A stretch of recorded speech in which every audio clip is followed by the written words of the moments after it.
কনক, তুমি সাত্তকীর সঙ্গে আসোনি? কি বলবো মাকে?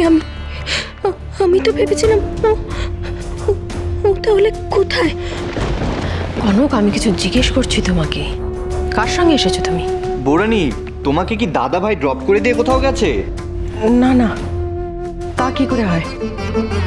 ও তো নিজেই উল্টে ছোটকে প্রশ্ন করছে। কনক, কি হয়েছে বলো তো? তুমি এসো, আমার ঘরে এসো। কোথায় আমি কিচ্ছু জানি না, কি বলবো আমি মাকে?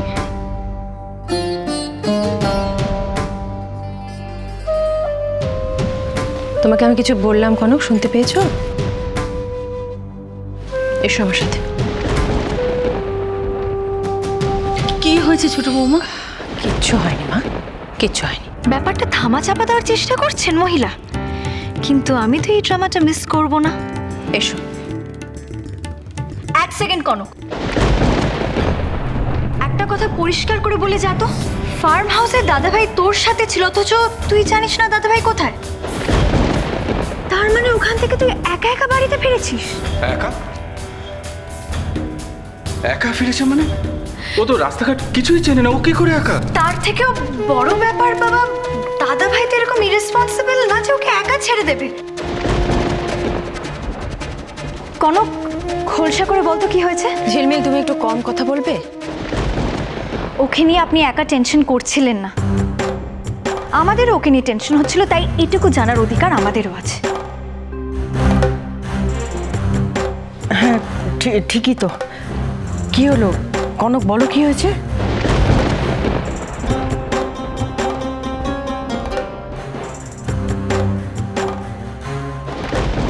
কিরে কনক, চুপ করে আছিস কেন? বল কি হয়েছে। আচ্ছা, দাদা ভাইয়ের সাথে কি তোর ঝগড়া হয়েছে নাকি? হ্যাঁ,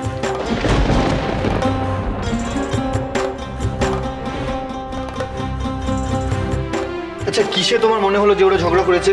তুমি না যে কোনো ব্যাপারকে এত বেশি বাড়িয়ে চাড়িয়ে বলো না। ও এসব কথা এখন বাদ দে তো। সাত্তকী যদি সত্যি ওকে একা ছেড়ে দিয়ে থাকে তাহলে তো অত্যন্ত সিরিয়াস ব্যাপার। এটার পিছনে একটা কারণ হতে পারে যে দাদা ভাই আজকে কনকের ব্যবহারে অত্যন্ত অফেন্ডেড হয়েছে, আর তা না হলে আমরা ওখান থেকে বেরিয়ে আসার পরে বন্ধ ঘরের মধ্যে এমন একটা কিছু হয়েছে যে দাদা ভাই রেগে মেগে ওখান থেকে বেরিয়ে এসেছে। না না, সেটা তো কোনো কাজের কথা নয়।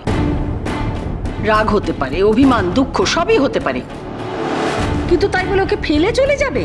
রাগলে কি কারোর মাথা ঠিক থাকে রাঙামা? আর তাছাড়া আজকে ওর হাব ভাব দেখে আমারই নিজের কিরকম অস্বস্তি হচ্ছিল।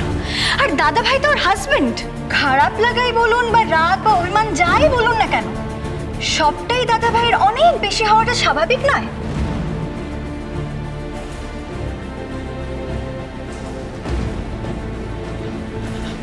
কনক, সাত্তকী কোথায় তুমি জানো না?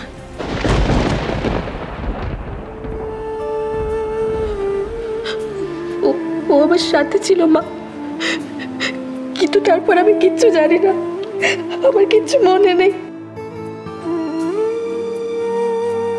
ওকে একা রেখে চলে গেছে সাত্তকী? কোথায় যেতে পারে ও এভাবে?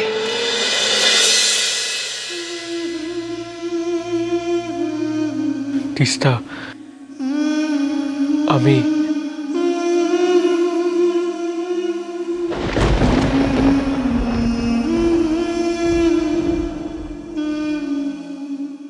তিস্তা, তিস্তা প্লিজ প্লিজ, তিস্তা দরজাটা খোলো, আমার তোমায় কিছু বলার আছে। Teesta, Teesta listen, I have to confess something to you. তুমি আমার কথাটা শোনো, তারপর তুমি যা বলবে আমি তাই শুনবো, please. Teesta please, don't do this, please. Teesta, Teesta, Teesta.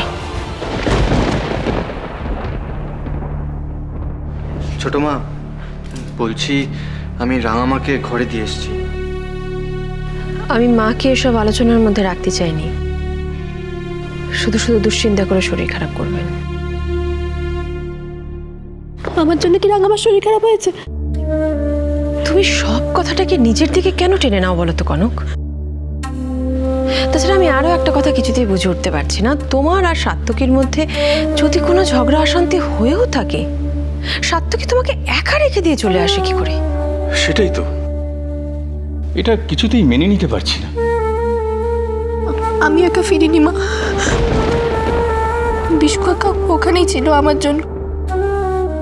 ও তো জানি আমি কিছু চিনি না, তাই হয়তো ওই বিশু কাকাকে আমি কোনোদিন সিদ্ধি খাইনি।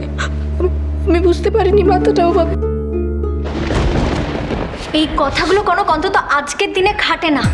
অনেকেই সিদ্ধি খেয়েছে, কিন্তু কেউ তোর মতো এরকম আচরণ করেনি। দিদি ভাই আমি তুমি খাওনি? যেটা পারো না সেটা করতে যাও কেন?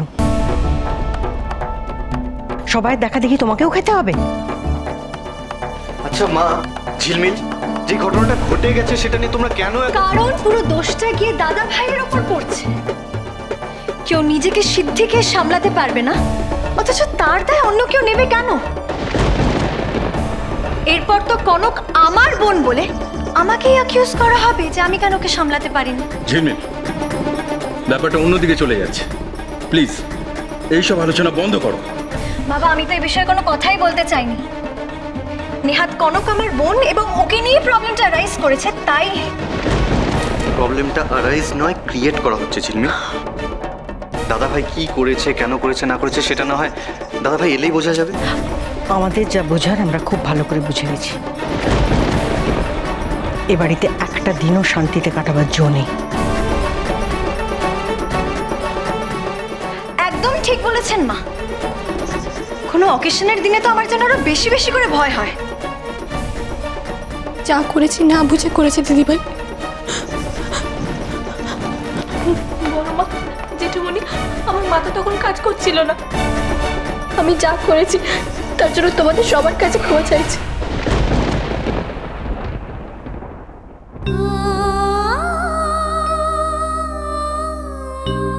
আমি আর কোনোদিন এরকম কোনো কিছু করব না যার জন্য তোমাদের সবার মাথা নিচু হয়। পারলে তোমরা আমাকে ক্ষমা করে দিও। আমার এই জিনিসটা একেবারে পছন্দ নয় কনক। কিছু হলেই এমনি তুমি সঙ্গে সঙ্গে হাত জোর করে মাথা নিচু করে কেন ক্ষমা চাও?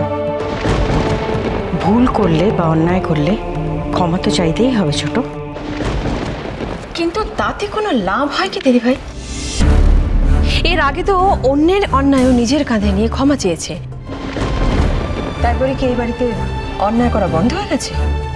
উফ, ঠিক একটা না একটা যুক্তি দিয়ে দেবে এই মহিলা। কি এমন অন্যায় করেছো তুমি? দোলের দিন সবাই যেটা করে তুমিও তাই করেছো। দোলের দিনে সিদ্ধি খাওয়াটা একটা রীতির মধ্যে পড়ে। হ্যাঁ, তুমি সেটা খেয়ে একটু অসুস্থ হয়ে পড়েছো, এই যা। সবাই মিলে ওকে এমন ভাবে বললো, তাতে ওর জায়গায় আমি থাকলে আমারও একটা অপরাধ বোধ হতো। কিন্তু ওদের আজকের মতো সিদ্ধি খাওয়ার পারমিশন আমিই দিয়েছিলাম। সবাই যথেষ্ট ম্যাচিওর, সবাই ভালো বোঝে নিজের, আর কোথায় থামতে হয় সেটাও ওরা জানে। একদম তাই। আর তাছাড়া কনক কি বা এমন? বেশ, মেনে নিলাম যে তুই যা বলছিস ঠিক বলছিস, কিন্তু একটা কথা বলতো, শুধু কনক কেন, কনক আর সাত্তকী দুজনে মিলে সবার সামনে যেটা করেছে সেটা কি খুব শোভন? এসব কি বলছো নির্মলা? সার্থকী তো কনককে সামলানোর জন্যই। সব কিছুর একটা জায়গা আছে, সময় আছে। তাছাড়া যে যাই খাক না কেন, যতটুকুই খাক না কেন, ভদ্রতা সভ্যতা ভুলে যাবে কেন? তুই বল না, এটা অন্যায় নয়? শেষ ঘটনাটা তোমরা কেউ জানো না। আমরা সবাই হাসি মজা করে ফিরে এসেছি, কিন্তু ওরা যেটা করেছে সেটা ঠিক করেনি। আরে বাস, এই তো কনকের সাথে সাত্তকীকেও কেস দিয়ে দিচ্ছে। জিও মা। বেশ, তুমি বলো, তোমার যখন এই মত তখন তুমি বলো ওদের কি শাস্তি প্রাপ্য। ও ইন্দিরা, ওর কথায় কেন তুমি? দাদা দিদিভাই ঠিকই বলেছে, দোষ শুধু কনকের একার নয়, সাত্তকীরও। ইনফ্যাক্ট শুধু ওদের দুজনের নয়, আমাদের সবার দোষ। কারণ আমরা সবাই সেখানে ছিলাম এবং থাকা সত্ত্বেও আমরা কোনো রকম অপ্রীতিকর ঘটনা আটকাতে পারিনি। তাই শাস্তি আমাদের সবার প্রাপ্য।